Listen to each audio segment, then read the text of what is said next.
Très heureux de vous retrouver au compte de cette édition d'information sur la télé du 21e siècle. Les titres. La journée porte ouverte sur la haute autorité de la communication a pris fin ce vendredi. Vous aurez les échos dans ce journal. De nouvelles maisons ont été marquées ce vendredi dans le cadre de l'opération de déguerpissement de Dar Salam. Nous en parlons également dans cette édition. Le 25 mai 1963, 32 États créèrent l'Organisation de l'Unité africaine à Addis Abeba en Éthiopie. En prélude à cette journée, l'édito de la rédaction s'intéresse à cette actualité. Voilà pour les titres. Le développement, c'est dès après la transition.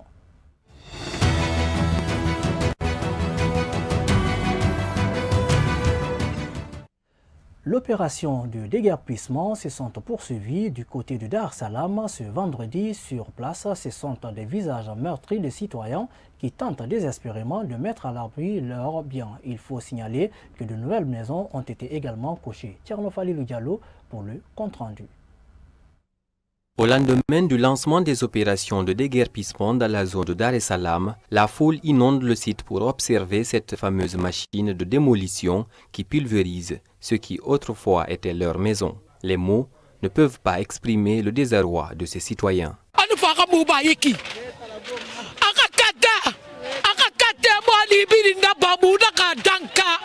Alpha, enlève-nous dans cette situation. Fais de ton mieux pour ne pas qu'on te maudisse. Aux élections, on a voté pour toi. Tout le monde le sait. Et ce que Alpha nous fait à cette période de Ramadan, on ne va pas te maudire. Tu es notre frère, notre fils. On t'a mis au monde. On t'a donné le pouvoir. Alpha, viens à notre secours. On n'a pas où aller.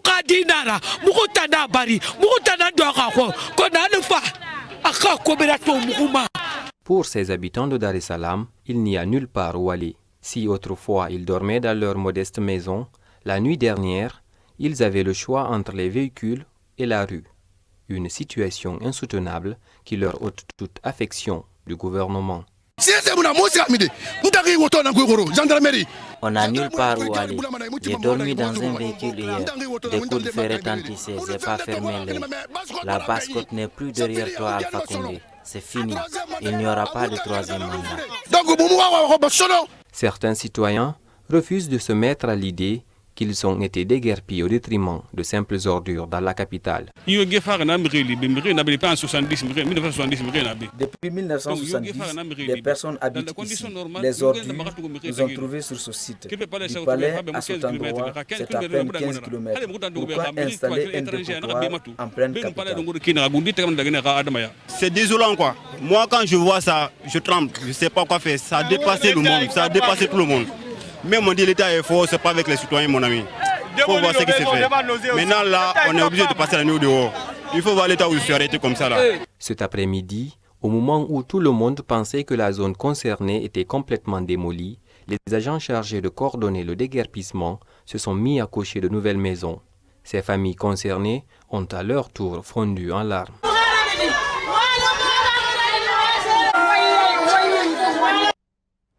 Des images à couper le souffle. Nous continuons dans cette édition. Autre titre, la journée porte ouverte organisée par la Haute Autorité de la Communication a pris fin ce vendredi. L'occasion plutôt a été mise à profit par l'institution de présenter les nouvelles installations leur permettant de couvrir tous les médias du pays. Mariam Ba plutôt pour le compte-rendu.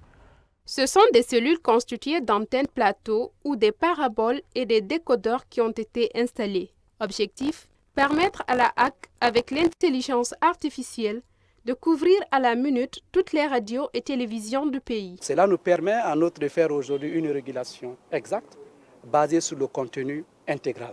Il était tout à fait normal que nous parvenions à mettre un système intelligent, sobre et capable de traquer les informations radiophoniques ou télévisuelles, peu importe votre position, pour unifier la base et permettre aux opérateurs d'écoute de venir écouter ces informations et les mettre à l'appréciation des commissaires en cas de manquement à l'éthique en matière de déontologie de la communication. Présent sur les lieux, le secrétaire général de l'URTERGI se réjouit de cette nouvelle installation qui va permettre non seulement à la HAC de stocker les données, mais aussi aux journalistes de récupérer des archives. Loin de toute suspicion qu'on pourrait coller à la Haute Autorité de la Communication dans sa mission de régulation et de contrôle des médias, mais aussi de pont entre les citoyens et comment dirais-je, les journalistes.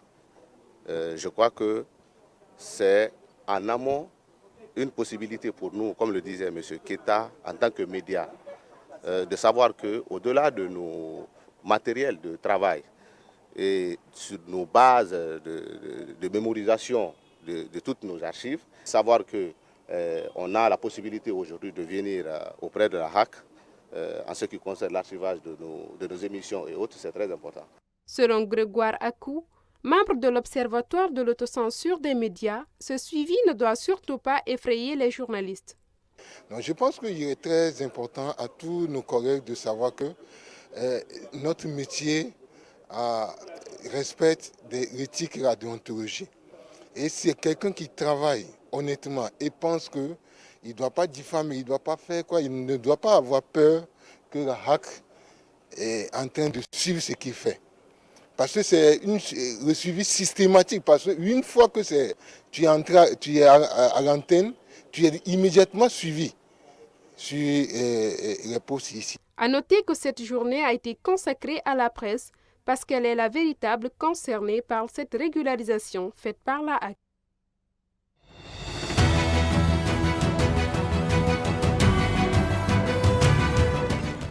C'était plutôt un reportage signé Mariamba et Mbemba Bangora. Nous continuons dans cette édition d'information. Cette fois-ci, nous ouvrons la page Islam dans ce journal. L'Association des commerçants de Matam a offert en début de semaine une rupture collective aux fidèles musulmans. Il s'agit pour cette organisation de s'acquitter d'une recommandation divine. Aliou Diallo pour le compte-rendu. Cette rencontre vise à réunir les fidèles musulmans autour de la paix et la quiétude sociale. En ce mois saint de Ramadan, faire la rupture entre frères est une recommandation de Dieu. Et je trouve que c'est une belle idée.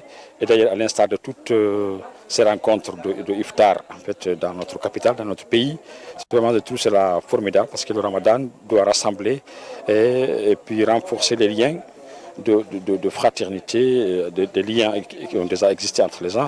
Et à cause du Ramadan, en fait, on parvient à se réunir, à fraterniser, à dialoguer, à discuter, à échanger. Des gens qui se sont pas vus, ça fait très longtemps, peuvent se rencontrer à cause de ce mois béni de Ramadan. Et je trouve donc que c'est une formidable idée. À cette occasion, les organisateurs ont imploré la grâce d'Allah pour une paix durable dans le pays. Ils ont profité pour demander aux autorités d'œuvrer pour la concorde sociale. C'est de le dire, je vais commencer d'abord par l'État. Quand il y a des activités dans un pays, c'est qu'il y a la paix. Nous demandons à ce que l'État puisse continuer à œuvrer pour la paix. Non seulement pour les opérateurs économiques, mais tous ceux qui y vivent dans notre territoire national. Ça va de soi pour le développement du pays. Plusieurs personnes ont pris part à cette communion religieuse. Pour elles, c'est un motif de satisfaction. Alors, le bénéfice tiré, c'est déjà d'abord des relations tissées, parce qu'il y a beaucoup de personnes que moi je ne connaissais pas. C'est un plaisir pour moi de les rencontrer. Ensuite, c'est une leçon par rapport à l'initiative.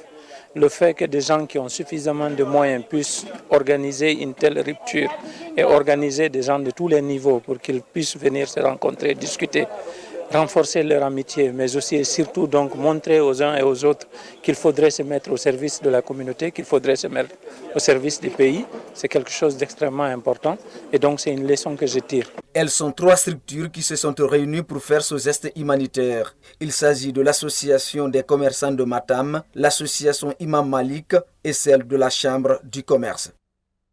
Restons dans le même cadre, les 10 derniers jours du mois béni de Ramadan, mois dont le prophète paix et salut sur lui a dit que son début est miséricorde, le milieu est pardon et la fin est l'affranchissement du feu de l'enfer. Pendant ces jours, de nombreux musulmans, en tout cas, s'activent dans la prière nocturne, d'où est partie cette adoration. Élément de réponse avec notre chroniqueur maison, Imam Sanoussi Ba. L'origine de cette prière-là, c'est au temps du prophète sallallahu alayhi wa sallam, que la bénédiction d'Allah soit sur lui. Après l'hégire, lorsqu'il a quitté la Mecque vers la Médine, il s'est installé. Après, Dieu l'a révélé pour qu'il s'élève la nuit et prier, s'approcher d'Allah subhanahu wa ta'ala. Donc nous allons prendre l'origine de cette prière à partir de là. À partir de l'arrivée du prophète sallallahu alayhi wa sallam dans cette ville qui est la ville de Médine, une ville sainte. Plus loin, Oustaz Sanusi Ba met l'accent sur les raisons de la tenue de cette prière nocturne par le prophète Mohammed, paix et salut sur lui. Elle a une importance qui est très capitale, notamment parce que le prophète sallallahu alayhi wa sallam, lorsqu'il avait une mission qui est très noble, qui est de véhiculer ce message d'Allah subhanahu wa ta'ala, Dieu l'a ordonné de se lever la nuit et prier pour qu'il puisse s'approcher d'Allah subhanahu wa ta'ala et pour qu'il puisse aussi essayer de voir, de faire montrer à Allah subhanahu wa ta'ala qu'il est prêt à accepter cette mission-là qui est le message. Pour être plus complet sur cette question, l'on pourrait se demander, est-ce que cette prière nocturne est obligatoire? En ce qui concerne maintenant de savoir est-ce que cette prière elle est obligatoire ou surrogatoire, disons que c'est une prière surrogatoire, elle n'est pas obligatoire, mais elle a une importance qui est capitale. À chaque musulman de mesurer la valeur de cette prière. Lorsque vous faites les prières dans ces 10 derniers jours, et sachez qu'il y a une nuit dans ces 10 derniers jours-là qui est appelée la nuit du destin, qui est appelée Laylatul Qadr, qui est meilleure que 1000 mois d'adoration. Et lorsque vous levez chaque jour pendant ces 10 derniers jours, vous obtenez obligatoirement cette nuit du destin qui est la nuit de Laylatul Qadr. Et cette nuit, lorsque vous avez des adorations qui sont acceptées par Allah subhanahu wa ta'ala, c'est équivalent à une adoration de 1000 mois dans lesquels vous n'avez pas désobéi à Allah subhanahu wa ta'ala.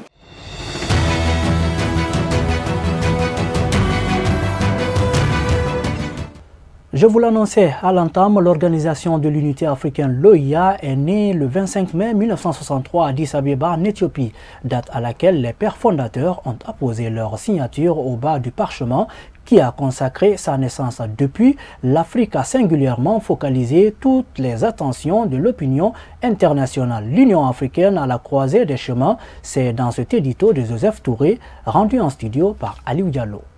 L'Organisation de l'Unité africaine, l'OIA, est née le 25 mai 1963 à Addis Abeba, en Éthiopie. Depuis cette date mémorable, quand les pères fondateurs ont apposé leur signature au bas du parchemin qui a consacré sa naissance, l'Afrique a singulièrement focalisé toutes les attentions de l'opinion internationale.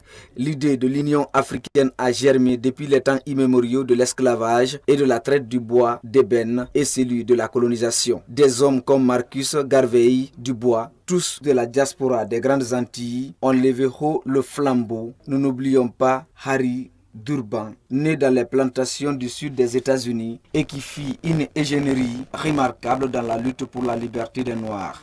Plus près de nous, nous nous rappelons de la célèbre phrase de Dr Kwame Nkrumah, premier président du Ghana indépendant. L'Afrique doit s'unir ou périr, tout est dit. Tous ces hommes et femmes ont porté à travers les siècles les valeurs de liberté et de progrès qui avaient pour finalité l'unité de l'Afrique et de sa diaspora. 50 ans plus tard, les résultats escomptés ne sont pas perceptibles. Les mêmes problèmes demeurent. L'unité n'est que de façade. Les citoyens africains du Sud sont des parias chez leurs voisins immédiats. On en a assisté à des expulsions massives d'Africains par des gouvernements africains qui ont pourtant signé en toute solennité la fameuse charte et qui consacre l'unité de l'Afrique. Des exemples de ce genre foisonnent à longueur d'actualité, nous interpellant tous.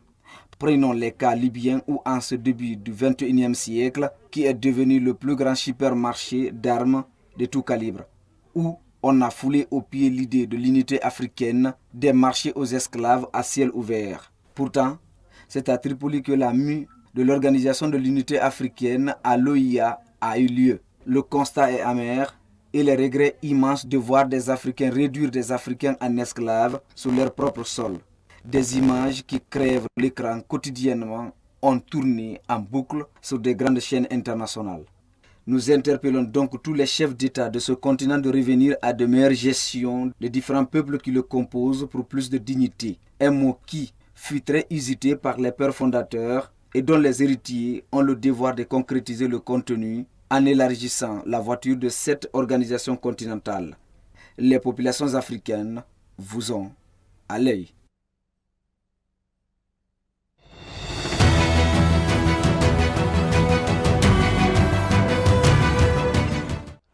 Sur le continent, la corruption, le chômage et les factions rivales au sein de l'ANC sont les principales difficultés auxquelles sera confronté le président sud-africain Cyril Ramaphosa, réélu le 22 mai. Le chef d'État exercera son premier mandat de 5 ans.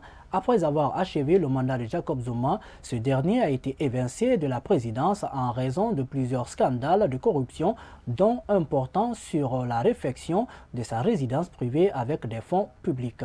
Toujours sur le continent, donner de l'argent ou de la nourriture aux enfants errants dans les rues de la capitale ougandaise Kampala est désormais une infraction passible d'une peine allant jusqu'à 6 mois de prison ou d'une amende de $11. Les conseillers municipaux de la ville ont adopté cette loi pour lutter contre l'exploitation économique et sexuelle des enfants qui atteint des proportions inquiétantes à Kampala. Selon le gouvernement, il y a plus de 15 000 enfants âgés de 7 à 17 ans dans les rues de la capitale. Ces enfants, dont la plupart sont originaires du district de Nakap dans la province de Karamoja, située dans le nord-est de l'Ouganda, sont exposés à l'insécurité et à la violence.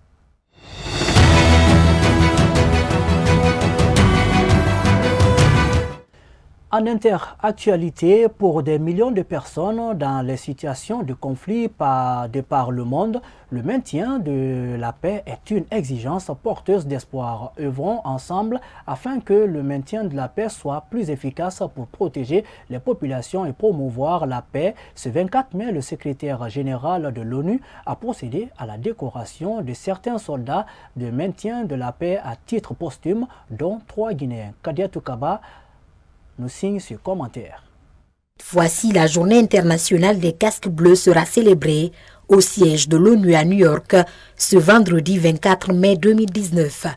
Sur le thème « Protéger les civils, protéger la paix », le secrétaire général des Nations Unies a déposé une gerbe de fleurs en l'honneur de tous les soldats de la paix qui ont perdu la vie depuis 1948.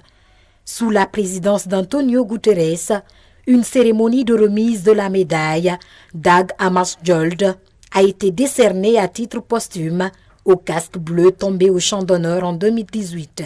Dans cette catégorie, 3 membres des opérations de maintien de la paix de Guinée figurent parmi les 119 individus qui ont reçu à titre posthume la médaille Dag Hammarskjöld. Il s'agit d'Ibrahim Ndiaye et Fodé Abbas Camara en servant la mission multidimensionnelle intégrée des Nations Unies pour la stabilisation au Mali, MINUSCA, et le capitaine de police Amirou Diallo, qui a servi dans la mission multidimensionnelle intégrée des Nations Unies pour la stabilisation en République centrafricaine, MINUSCA.